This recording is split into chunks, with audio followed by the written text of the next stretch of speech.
Good morning बच्चों। आज अपन पढ़ेंगे उदासीनता वक्र विश्लेषण का पार्ट 2 पढ़ेंगे। आज अपन उदासीनता वक्र विश्लेषण पार्ट 2, इसमें आज अपन पढ़ेंगे। कल अपन ने पढ़ा था कि उदासीनता वक्र कैसे बनता है, उसमें परिवर्तन कैसे होता है। आज हम पढ़ेंगे कीमत रेखा, जिसे बजट रेखा भी कहते हैं। इसका अर्थ और डायग्राम क्या है। तो कीमत रेखा किसे कहेंगे?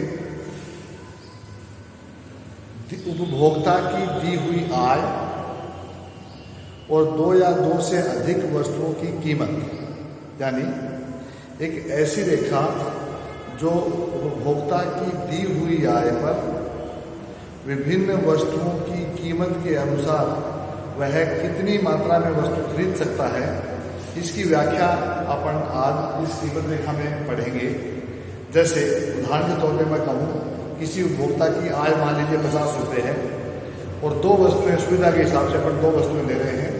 एक वस्तु की कीमत 5 रुपये है, दूसरी वस्तु की कीमत 10 रुपये है। तो कहने में क्या आएगा कि 50 रुपये आय में से X वस्तु की कीमत मान लीजिए 10 रुपये है और Y वस्तु की कीमत मान लीजिए 5 रुपये है। तो 50 रुपये में यदि वह X वस्तु खरीदेगा तो अधिकतम 5 वस्तु खरीद सकता है और Y वस्तु शून्य, यानी Y वस्तु कुछ नहीं खरीद सकता। और अपनी दी हुई आय पर यदि वह Y वस्तु खरीदना चाहता है तो उसकी कीमत 5 रुपये है, तो वह अधिकतम 10 वस्तुएं खरीद सकता है। ऐसी स्थिति में X वस्तु शून्य खरीदेगा। या फिर दोनों के मध्य, यानी X वस्तु की 4 मात्रा खरीद ले, Y वस्तु की 2 खरीद ले, X वस्तु की 3 मात्रा खरीद ले और Y वस्तु की 4 मात्रा खरीद ले, X वस्तु की 2 मात्रा खरीद ले या Y वस्तु की 6 मात्रा खरीद ले। ऐसे वो एडजस्टमेंट कर सकता है। तो ये जो एडजस्टमेंट है, यानी उसकी दी हुई आय और वस्तु की कीमत, 2 या 2 से अधिक वस्तु की कीमत, हम यहाँ सुविधा के हिसाब से 2 वस्तु मान रहे हैं, X और Y। एक उपभोक्ता अपनी दी हुई आय पर उन 2 वस्तुओं की कितनी मात्रा खरीद सकता है, इसको दिखाने वाली रेखा को हम कीमत रेखा कहेंगे। कीमत रेखा का अर्थ हो गया कि एक उपभोक्ता अपनी आय में वस्तुओं की कीमत, एक निश्चित आय में वस्तुओं की कीमत के अनुसार कितनी मात्रा में वस्तु खरीद सकता है, उसे हम कीमत रेखा या बजट रेखा कहेंगे। कीमत रेखा जैसे इसके हिसाब से मैं आपको डायग्राम बता रहा हूँ। ये कीमत रेखा डायग्राम है। यहाँ 0 है, X एक्सिस है, ये Y एक्सिस है। इस Y एक्सिस पे मैं Y वस्तु की मात्रा दिखा रहा हूँ, X एक्सिस पे X वस्तु की मात्रा बता रहा हूँ। जैसा कि मैंने पहले बताया है, मान लीजिए उपभोक्ता की आय 50 रुपये है। 50 रुपये आय में वह Y वस्तु अगर सारी खरीदना चाहेगा, जिसकी कीमत 5 रुपये प्रति वस्तु है, तो अधिकतम 10 वस्तु खरीद सकता है। जब 10 वस्तु खरीदेगा तो उसकी X वस्तु शून्य होगी। X वस्तु यानी कुछ भी X वस्तु नहीं खरीद सकता। वैसे ही अगर वह 50 रुपये की आय में X वस्तु की कीमत अगर 10 रुपये है, तो वह 50 रुपये में 5 X वस्तु खरीद सकता है। जब 5 X वस्तु खरीदेगा तो उसकी Y वस्तु शून्य होगी, यानी Y वस्तु कोई Y वस्तु नहीं खरीद पाएगा। या इन दोनों के बीच में कर सकता है। जैसे मैं आपको दिखा रहा हूँ आपके सामने, मान लीजिए 8 Y वस्तु खरीदेगा तो 8 40 रुपये की Y वस्तु आ जाएंगी, 10 रुपये बच गए, 10 रुपये की एक X वस्तु खरीदेगा। दूसरा उदाहरण, मान लीजिए 5 रुपये Y वस्तु की कीमत हमने 5 रुपये मानी है। अगर 6 Y वस्तुएं खरीद सकता है तो 6 में 30 रुपये की वो Y वस्तु खरीदेगा, बच गए 20 रुपये। 20 रुपये में वह X वस्तु खरीदेगा। ठीक इसी प्रकार से अगर 4 इकाइयाँ Y वस्तु खरीदेगा तो 4 इकाइयों में उसको 20 रुपये खर्च करने होंगे और 4 इकाइयों को खरीदने के बाद उसके पास 30 रुपये बच जाते हैं। तो 30 रुपये में 3 इकाइयाँ X वस्तु भी खरीद लेगा। ठीक वैसे ही 2 इकाइयाँ अगर वो Y वस्तु खरीदता है तो 2 इकाइयों में 10 रुपये खर्च करेगा। 50 रुपये में से 40 रुपये उसके पास बच गए। 40 रुपये की वो X वस्तु खरीदेगा तो 4 इकाइयाँ खरीद लेगा। और यदि 5 इकाइयाँ X खरीदेगा तो Y वस्तु शून्य, और अगर 10 इकाइयाँ Y में खरीदेगा तो X वस्तु की शून्य इकाइयाँ खरीदेगा। इन बिंदुओं को दिखाते हुए, इन बिंदुओं को जोड़ते हुए जब हम एक रेखा खींचेंगे तो इससे हम कीमत रेखा कहेंगे। यानी इस आय पर उपभोक्ता की दी हुई आय और वस्तु की दी हुई कीमत पर किसी भी स्थिति में एक उपभोक्ता इस रेखा से ऊपर की ओर नहीं जा सकता। इस रेखा के अंदर ही जो है अपने वस्तु खरीद सकेगा। इसका मतलब ये कीमत रेखा कहेंगे इसे, या बजट रेखा इसे हम कहेंगे। अब कीमत रेखा में परिवर्तन का कैसे होता है? कीमत रेखा में परिवर्तन दो प्रकार से होता है। पहला परिवर्तन है उपभोक्ता की आय में परिवर्तन, दूसरा है वस्तु की कीमत में परिवर्तन। उपभोक्ता की आय में परिवर्तन को पहले हम देखते हैं कि उपभोक्ता की आय, मान लीजिए अभी 50 रुपये आय हमने मानी थी, अगर आय 50 रुपये से बढ़ जाए और वस्तु की कीमत वही रहे, या उपभोक्ता की आय कम हो जाए और वस्तु की कीमत वही रहे, तो इस कीमत रेखा में परिवर्तन हो जाएगा। कैसे परिवर्तन होगा वो मैं देखिए, यहाँ आप ये 1 नंबर डायग्राम है, ये 2 नंबर डायग्राम है। ये 2 नंबर डायग्राम में मैंने आपको दिखाया है वही 0 x axis, y axis, x axis पे एक्स वस्तु की मात्रा, वाई पे वाई वस्तु की मात्रा। अब हमने ये दिया है कि मान लीजिए 50 रुपये की आय उपभोक्ता की थी और वस्तु की कीमत वही है, तो उस स्थिति में उनकी ये जो कीमत रेखा है, मान लीजिए हमने ए और बी एक कीमत रेखा खींच रखी है, जो उसकी 50 रुपये की आय पर यह कीमत रेखा होगी। मान लीजिए उपभोक्ता की आय 50 से बढ़कर 60 हो जाए, तो हमारी नई कीमत रेखा बन जाएगी A1 B1, यानी ये इससे ऊपर दाहिने और ऊपर की तरफ खिसक जाएगी और ये नई रेखा हमारी बन जाएगी। अब इस स्थिति में यह मानना पड़ेगा कि हम उपभोक्ता जो वस्तु खरीद रहा है उस वस्तु की कीमत में कोई परिवर्तन नहीं होगा। ये मानते हुए हम नई कीमत रेखा बना देंगे जिसे A1 और B1 कहेंगे। मान लीजिए उपभोक्ता की आय में कमी हो जाए और वस्तु की दी हुई कीमत वही रहे, तो हम नई कीमत रेखा हमारी ये बन जाएगी C और C1, यानी नीचे बाईं और नीचे की तरफ खिसक जाएगी। तो इस प्रकार से कीमत रेखा में परिवर्तन कैसे होगा? उपभोक्ता की आय में परिवर्तन, यानी पहले 50 रुपये आय में A B कीमत रेखा है, जो ही उपभोक्ता की कीमत बढ़ी वस्तु की कीमत वही रही, तो नई कीमत रेखा हमारी A1 और B1 हो जाएगी। अब उसी स्थिति में ये कहें कि उपभोक्ता की आय में कमी हो जाए और वस्तु की दी हुई कीमत वही रहे, तो हमारी नई कीमत रेखा C और C1 हो जाएगी। इस प्रकार से कीमत रेखा में उपभोक्ता की आय का प्रभाव पड़ता है, या दूसरे शब्दों में कहें कि उपभोक्ता की आय में परिवर्तन होने पर वस्तु की कीमत वही रहने पर नई कीमत रेखा बन जाएगी, जो आपके सामने डायग्राम नंबर 2 में दी हुई है। दूसरा बताना है वस्तु की कीमत में परिवर्तन। वस्तु की कीमत में परिवर्तन का मतलब ये हुआ कि 2 है 3 फर्स्ट और ये 3 सेकंड, ये 2 डायग्राम दिए हैं इसमें कीमत में परिवर्तन का। इसमें 2 चीजें हो सकती हैं, उपभोक्ता की आय वही रहे, आय में कोई परिवर्तन ना हो, और वस्तु की कीमत में परिवर्तन हो जाए। वस्तु की कीमत में परिवर्तन भी 2 प्रकार से हो सकता है, एक्स वस्तु की कीमत में परिवर्तन हो, वाई वस्तु की कीमत वैसी रहे, या एक्स वस्तु की कीमत अपरिवर्तित रहे और वाई वस्तु की कीमत में परिवर्तन हो जाए। ऐसी स्थिति में 2 डायग्राम बनेंगे। देखिए ये डायग्राम हमने बना रखा है, शून्य वाई एक्सिस एक्स एक्सिस। यहाँ हमने दिखाया है कि एक्स वस्तु की कीमत में कोई परिवर्तन नहीं है, आय वही है, एक्स वस्तु की कीमत वही है, वाई वस्तु की कीमत में परिवर्तन हो गया। मान लीजिए यहाँ हम मान लेते हैं कि पहले 50 रुपये की जो हमारी आय थी उसमें जो डायग्राम बन रहा था वो A और B बन रहा था। 50 रुपये की आय में उपभोक्ता की जो वस्तुएं हैं उनकी कीमत अपरिवर्तित रहती थी, तो बनने वाला डायग्राम था A और B रेखा दिख रही है आपके सामने। अब स्थिति परिवर्तित हो गई, वस्तु की कीमत में परिवर्तन हुआ है। क्या परिवर्तन हुआ है? अब परिवर्तन मान लीजिए हम ये मान लेते हैं कि एक्स वस्तु अपरिवर्तित है, एक्स वस्तु की कीमत अपरिवर्तित है और वाई वस्तु की कीमत कम हो गई है। तो जब 50 रुपये आय में वाई वस्तु की कीमत कम हो जाएगी तो वो अधिक मात्रा में वस्तु खरीदी जा सकती है। मान लीजिए पहले वाई वस्तु की कीमत 5 रुपये थी और अब वाई वस्तु की कीमत कम हो गई 4 रुपये हो गई, तो पहले तो 10 इकाइयाँ खरीद सकते थे, अब वो इकाइयाँ ज़्यादा खरीद सकता है। तो पहले उपभोक्ता की आय वही है, एक्स वस्तु की कीमत वही है, वाई वस्तु की कीमत में कमी हुई, कमी के फलस्वरूप पहले जो हमारी कीमत रेखा थी वो ऊपर दाहिनी ओर बढ़ जाएगी, यानी A1 और B, नई कीमत रेखा हमारी A1 और B हो जाएगी। तो इस प्रकार से वाई वस्तु की कीमत में परिवर्तन कम हो गई, एक्स वस्तु की कीमत यथा वही रही, उपभोक्ता की आय वही रही, तो हमारा नया डायग्राम कीमत रेखा कैसे बन जाएगा, तो परिवर्तित हो रहा है। दूसरा उदाहरण, एक्स वस्तु की कीमत में परिवर्तन करते हैं और वाई वस्तु की कीमत वही रहे, तो डायग्राम देखिए आपके सामने ही आ गया। इस स्थिति में क्या है, डायग्राम नंबर 3 सेकंड में कि उपभोक्ता की आय वही है, वाई वस्तु की कीमत भी वही है, कोई परिवर्तित नहीं हो रही है, लेकिन एक्स वस्तु की कीमत में परिवर्तन हो रहा है।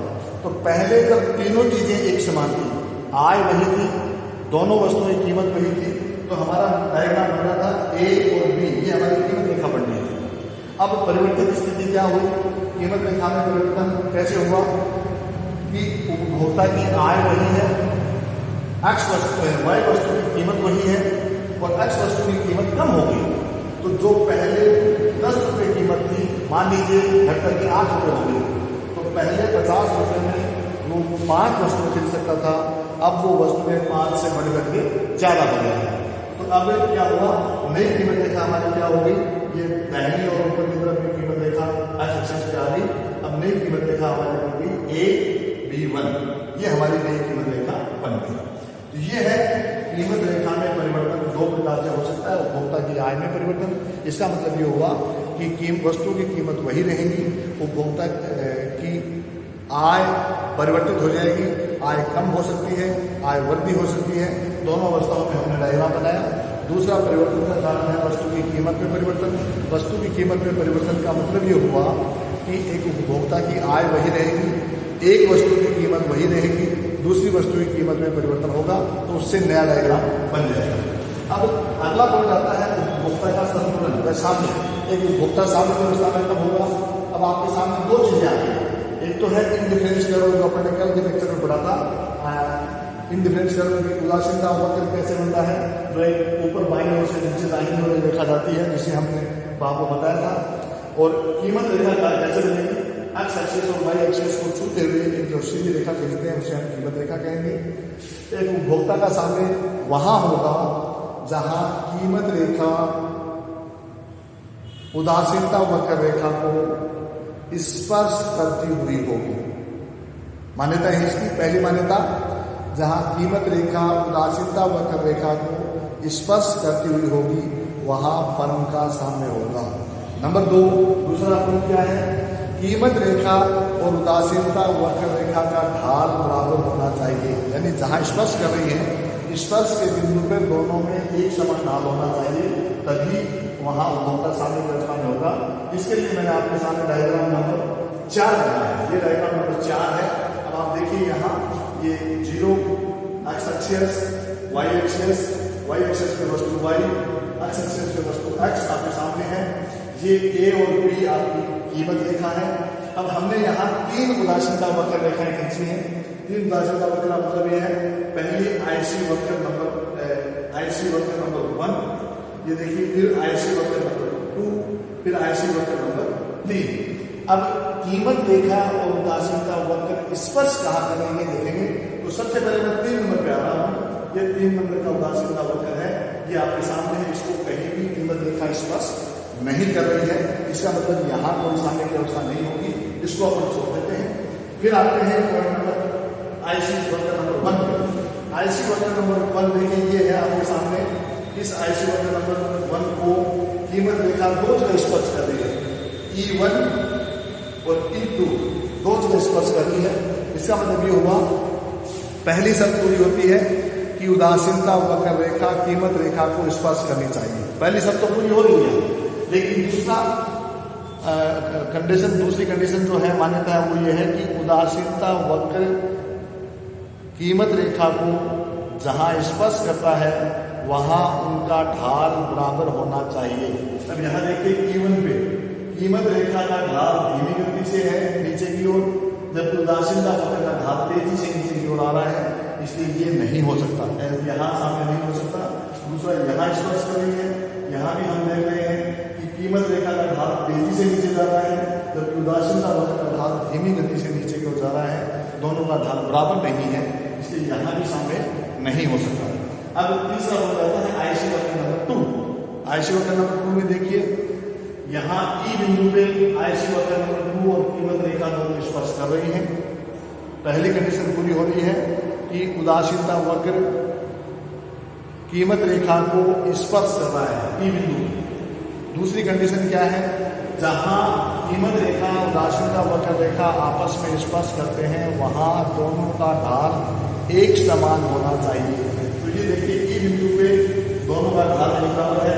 जिस ढाल से कीमत रेखा नीचे की ओर आ रही है उसी ढाल से उदासीनता वक्र रेखा भी नीचे की ओर आ रही है और ये हमारा साम्य बिंदु होगा। साम्य बिंदु होगा कि हम एक्स वस्तु की एन मात्रा ओ एन मात्रा और वाई वस्तु की ओ पी मात्रा खरीदेंगे तो वहाँ उपभोक्ता साम्य की अवस्था में होगा। इस यानी एक्स वस्तु की ओ एन मात्रा और वाई वस्तु की ओ पी मात्रा जब एक उपभोक्ता खरीदेंगे तो उसकी साम्य की अवस्था उसकी होगी, उससे अधिकतम संतुष्टि प्राप्त होगी होगी। ये साम्य की अवस्था आ गई। फिर उपभोक्ता के संतुलन, जो संतुलन की स्थिति है साम्य की अवस्था है, इसमें परिवर्तन कैसे होता है, उपभोक्ता संतुलन में परिवर्तन कैसे होता है। इसमें पहला है आय प्रभाव, दूसरा है कीमत प्रभाव और तीसरा है प्रतिस्थापन प्रभाव। पहले अपन आय प्रभाव पर चर्चा करते हैं। देखिए फिर वापस मैं वहीं आता हूं। हमारी कीमत रेखा में परिवर्तन कैसे हुआ था, आय में परिवर्तन होने से और वस्तु की कीमत में परिवर्तन होने से, और दो कारण हैं जिसके कारण उपभोक्ता की कीमत रेखा में परिवर्तन होता है।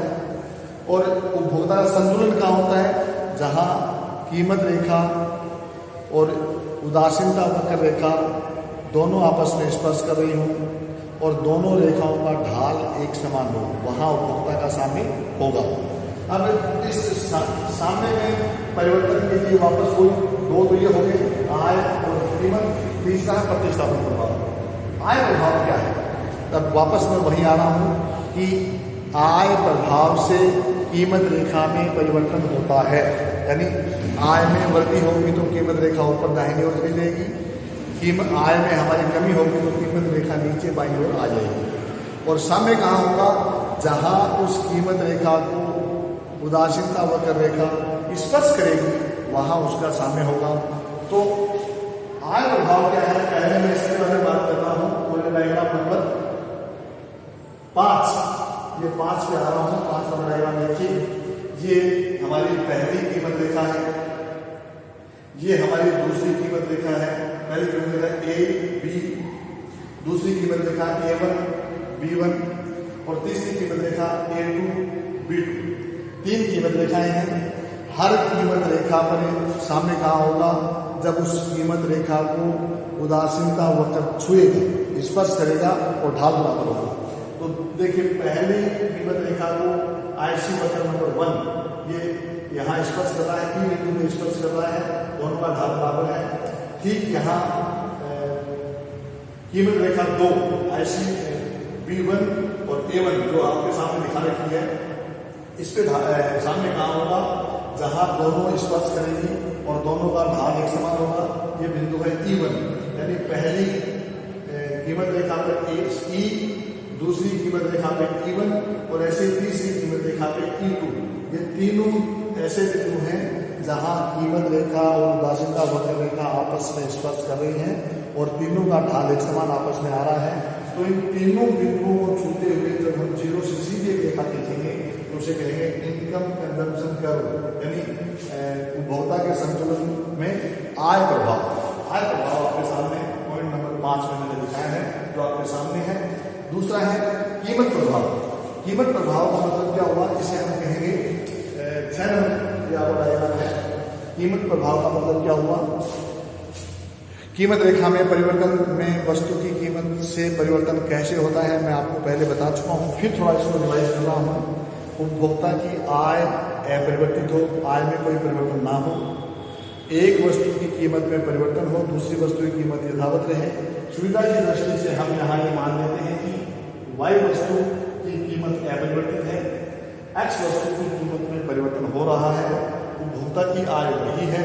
ऐसी स्थिति में जब उपभोक्ता की मान लीजिए पहले आय जो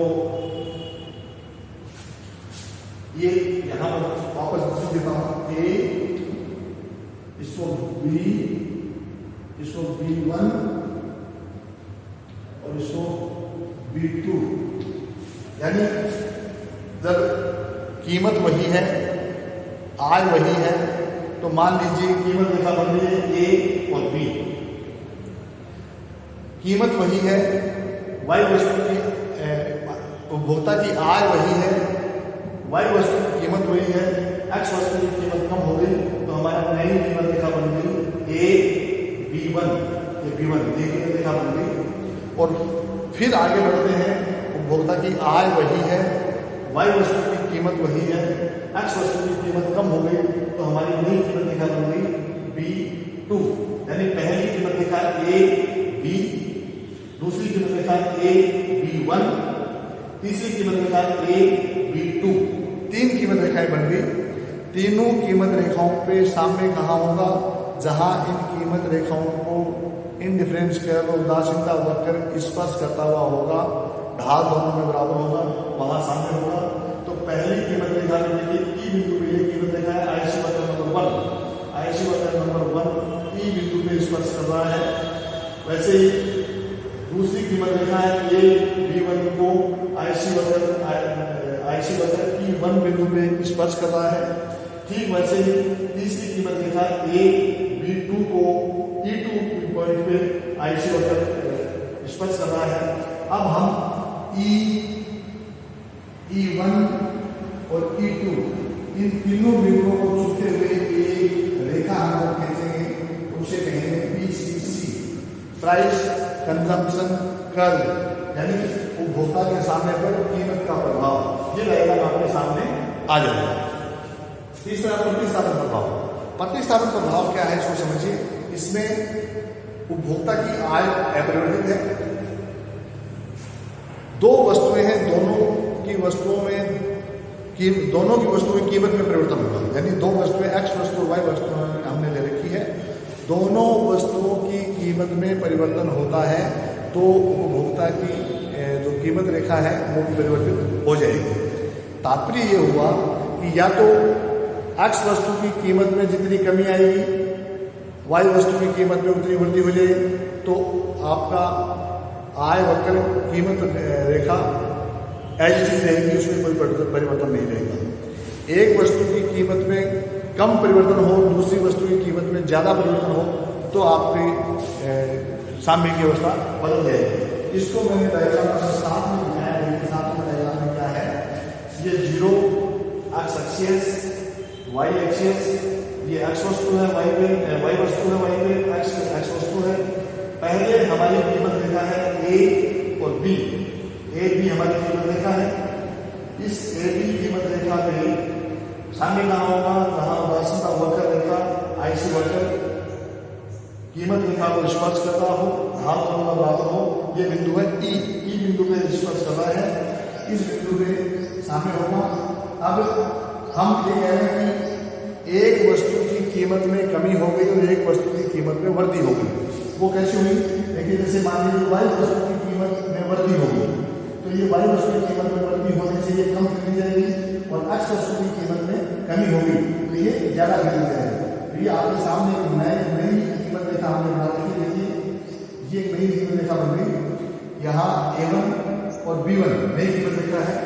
अब नई कीमत रेखा को उदासीनता वक्र E1 बिंदु पे स्पर्श कर रहा है।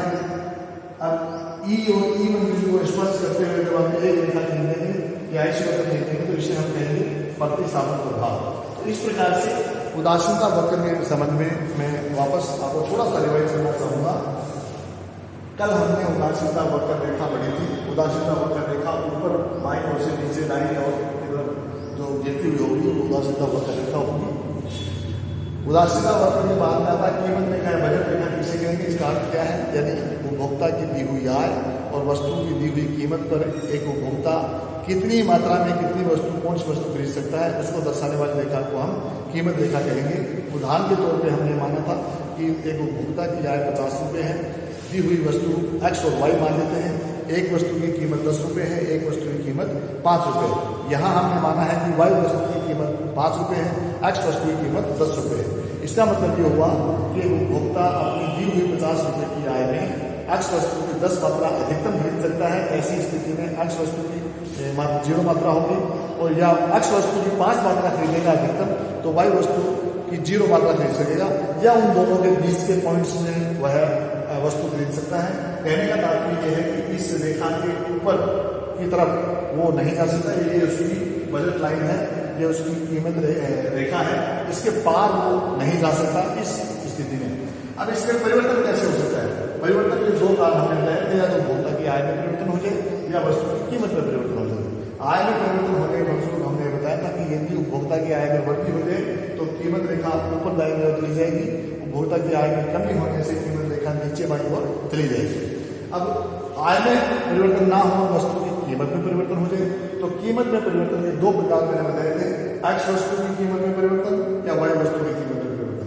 वाई वस्तु की कीमत में परिवर्तन होगा तो आपके सामने है, पहले मूल रेखा ए और बी है, और मान लीजिए वाई वस्तु की कीमत कम हो गई तो अब वाई वस्तु की कीमत ए की बजाय A1 खरीद सकता है, तो नया हमारा जो कीमत रेखा है वो A1 B, ये हमारी कीमत रेखा बन गई। ऐसे ही हम अगर एक्स वस्तु की कीमत में परिवर्तन की बात करें तो वाई वस्तु ए, पहले AB हमारा कीमत रेखा है, अब कीमत मान लीजिए एक्स वस्तु की कीमत कम हो गई तो ये ज़्यादा खरीद सकता है, नया हमारी कीमत रेखा बन जाएगी AB1, ये हमारी कीमत रेखा बन जाएगी। अब इस कीमत रेखा में परिवर्तन के बाद में आता है उपभोक्ता का संतुलन कैसे है। उपभोक्ता के संतुलन के लिए मैंने आपको मान्यताएं, दो मान्यताएं बताई थी।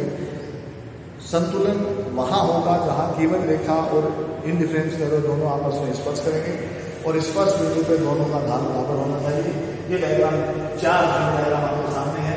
ए और बी आपकी कीमत रेखा है, इस कीमत रेखा के इंडिफरेंस एरो मैंने 3 बना रखे हैं, IC वक्र नंबर 1, IC वक्र नंबर 2, IC वक्र नंबर 3। सबसे पहले 3 नंबर IC वक्र की बात करते हैं। IC वक्र नंबर 3 आप देखिए आपके सामने है, कहीं भी कीमत रेखा को स्पर्श नहीं कर रहा है, इसका मतलब इसके सामने नहीं होगा।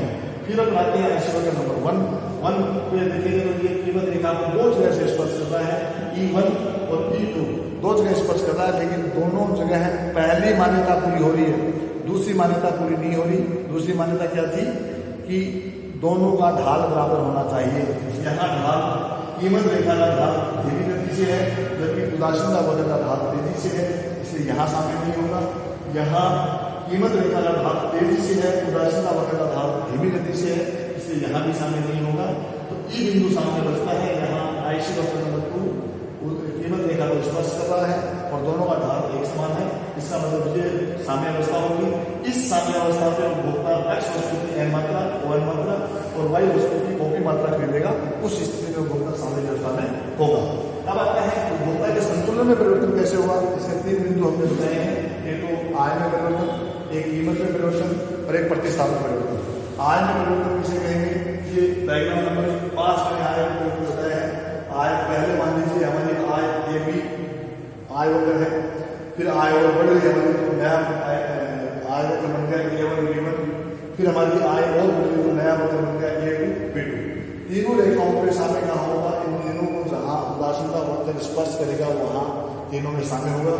तो IC वक्र नंबर 1 E बिंदु पे स्पर्श कर रहा है, IC वक्र नंबर 2 E1 बिंदु पे स्पर्श कर रहा है और IC वक्र नंबर 3 E2 बिंदु पे स्पर्श कर रहा है। इन तीनों बिंदुओं को मिलाते हुए जब हम एक रेखा खींच देंगे तो इसे हम कहेंगे ICC इनकम कंजम्पशन कर्व, यानी संतुलन पर आय प्रभाव एक रेखा ली आ जाएगी।